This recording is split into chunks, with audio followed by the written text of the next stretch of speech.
Hello again, you brilliant fools. My name is Adam Green, and today, as we go into the weekend, I want to talk about something that we can meditate on, chew on, um, really think about and ponder.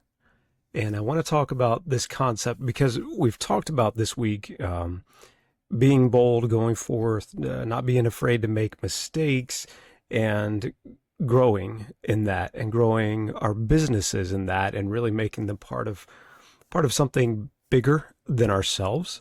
Uh, Ultimately, part of what God is doing in the world is really where that comes from, or what the purpose is in what we're doing. So I want to talk about this concept of abundance because I've brought this up, touched on it here and there. And this concept of abundance, I think, often gets a little bit misconstrued and really cheapened a lot of times because it's brought up in the context of uh, material possessions, um, temporary successes, uh, growth of a business, either in number of employees or the ultimately really sales revenue is what a lot of people look at. What do I have in the terms of cars and houses and things?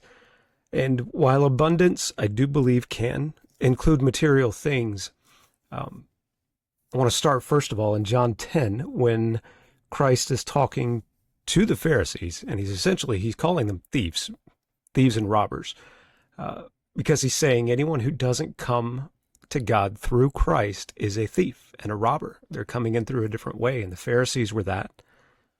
Um, and so he then goes in verse 7, says, "Most certainly I tell you, I am the sheep's door."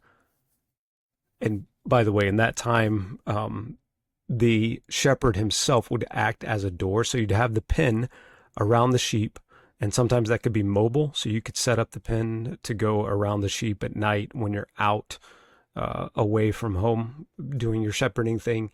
And then the shepherd would lay in the gate of the pen. And so he would be the one that actually acted as the gate, as the door to the pen, so the sheep wouldn't escape at night, and so that anything else that was coming in would have to come in that way through that gate. And that's a thief, that's a robber, that's um, so. And this is my understanding of it. This is what I've been taught. Um, so he says, "I am the sheep's door. All who come before me are thieves and robbers, but the sheep didn't listen to them. I am the door. If anyone enters in by me, he will be saved and will go in and out and will find pasture." And then verse 10, "The thief only comes to steal, kill, and destroy. I come that they may have life and have it abundantly." Okay.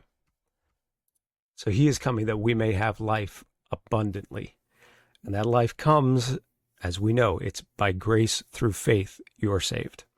And not of yourselves, it is a gift of God, lest any man should boast. It's not of works, right? And the Pharisees were getting there through works and trying to get there through works. So it's not our work, our efforts that save us, that give us abundance, but rather it's Christ who gives us those things. And the abundance there is in life. It's not just these material possessions, big numbers. Um, I mean, honestly, I don't know how you view different churches, but I know I have met many pastors who kind of view their successes in terms of um, numbers of members, numbers of attendees to the church, dollars given, numbers of baptisms, et cetera, et cetera. Like those are the things they're kind of like pointing to. And they may not have started that way, but they end up tracking it. What's the difference in that and me tracking my success of my business through just the numbers? And I say just the numbers because it's important to track the numbers. You know, whether you're in a church, if you have no people, you have no church. If you have no no giving, you don't have a church. Um, Same thing in a business. If you have no money, you have no business. So there is that. At any rate, tracking is very good to do, but to depend on that to say, now I know it's successful, or it's more successful now because I can see it through these kinds of trackings. Now, the other passage that I go to reflect abundance is Romans. And Romans chapter 8, verse 32 says, He who did not spare his own son, but delivered him over for us all, how will he not also with him freely give us all things? And just so you know, that freely give us all things, it has that word charis in it. Charis meaning grace, God's favor, God's, it also means his enabling of us to do things. So this is that favor that he's showing us, but giving freely to us all things. All things there means all. It means all things.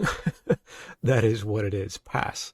But freely give is the charizomai, and it has that charis in it, that root word. But all things means all. I mean, it's everything. That's why I do believe that the material is included in that abundance. But I think that can very well be manifested differently for different people as well. For me, to have a lot of things is not going to, I don't see that as abundance. I see that as maybe more to take care of and more pressure, more worry, more cares. So I don't see a lot of things as abundance, even if like new cars. New cars are fine. I mean, I'll take it if I have a new car, but I could drive an old Beetle, one of my favorite cars. Most of my favorite cars have been older. They've been land yacht kind of cars. And I don't know. I like them. It is what it is. So it depends on what you like, whether or not you determine its abundance or not. Most of it is such a mental thing. But no matter what, it is what God has promised us, is an abundant life. But the biggest portions of abundance are going to come in my mind, my spirit, my heart. That'll produce fruits outside that people will see. And maybe that's in material things, maybe not. Honestly, I think that tends to depend on not only ourselves, but also, what God will do with that and who he's going to minister to with it and through it.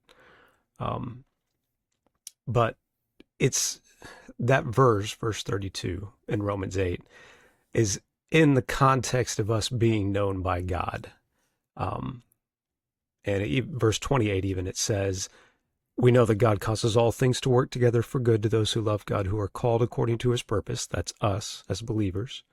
Those whom he foreknew, he also predestined to become conformed to the image of his Son, so that he would be the firstborn among many, many brethren, brothers and sisters. And these whom he predestined, he also called. These whom he called, he also justified. Who he justified, he also glorified. All those things are done in Christ. So what do we say to these things? If God is for us, who could be against us? And then verse 32, he who did not spare his own son, but delivered him for us, how will he not also with him freely give us all things? He is for us. He has put his favor on us, undeserved, so much so that it is what gives us the ability to go out and do. And it's by grace, through faith. And that is in Christ and in all the things that he said about us like this. For me to say that I am called, I am justified, I am glorified, I am the righteousness of God. It sounds prideful, but it isn't when I realize that I am those things because of Christ, and only in Christ am I those things. And I am saying what God says about me, as opposed to taking this false humility step, saying, "Oh, I'm not good enough." No, I am what he says I am. And as those truths sink into my heart, I am transformed by the renewing of my mind. I meditate on those things. And this week, or this weekend, I'm going to meditate on abundance. I'm going to meditate on Christ came to give me life and give it abundantly. And that's what I have, abundant life. And he who did not spare his own son, but delivered him over for us all, how will he not also with him freely give us all things? He's giving me all things. And what is the place of the person who is being given something? What is their requirement, their responsibility? To accept it. Just to accept it. Say thank you. Don't even have to say thank you, but just accept it. I mean, think about a Christmas gift, a birthday gift.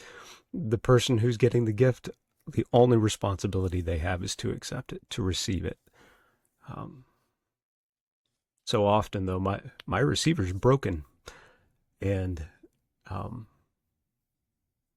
no, but I just need to receive it and be thankful and enjoy it. Meditate on these things this week or this weekend. You have abundant life. You have life in Christ, and you have it abundantly. More than you know, more than I know, more than we could even imagine. So let's let that sink in, and let's be transformed by that truth. Until next time, thanks.